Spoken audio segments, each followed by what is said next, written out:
কোমরে ব্যথার অনেকগুলো কারণ আছে, তার ভিতরে উল্লেখযোগ্য কারণ হচ্ছে পিএলআইডি বলি, যেটা আমরা ডিস্ক প্রোল্যাপস। তাছাড়াও আরও অনেক ছোটোখাটো কারণ আছে যার কারণে আমরা প্রায় প্রত্যেকেই কোনো না কোনো সময় কোমরে ব্যথায় ভুগে থাকি।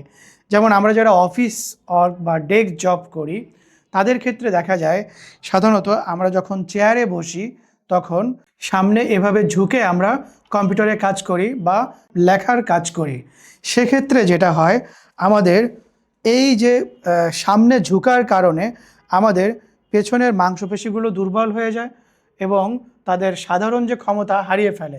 সেক্ষেত্রেও আমাদের কোমরে ব্যথা হতে পারে। তাছাড়া আমরা যে কোনো কাজ, যেমন বসে থাকা, আমরা চেয়ারে বসার সময় অবশ্যই আমরা ঠিক এভাবে চেয়ারের পেছনটা আমাদের সাপোর্ট থাকবে কোমরের সঙ্গে, ঠিক এভাবে সোজা হয়ে বসার চেষ্টা করব, যাতে আমাদের কোমরের মাসেলগুলো বা ব্যাক মাসেল বলি, যেটা মাসেলগুলো রেস্টে থাকে এবং ভালো থাকে। আরও একটা জিনিস আমরা খেয়াল করব, যারা আমরা বসা কাজ করি বা দাঁড়ানো কাজ করি, যে কোনো কাজ বসে থাকা, দাঁড়িয়ে থাকা একটানা 15 থেকে 20 মিনিটের বেশি করা যাবে না।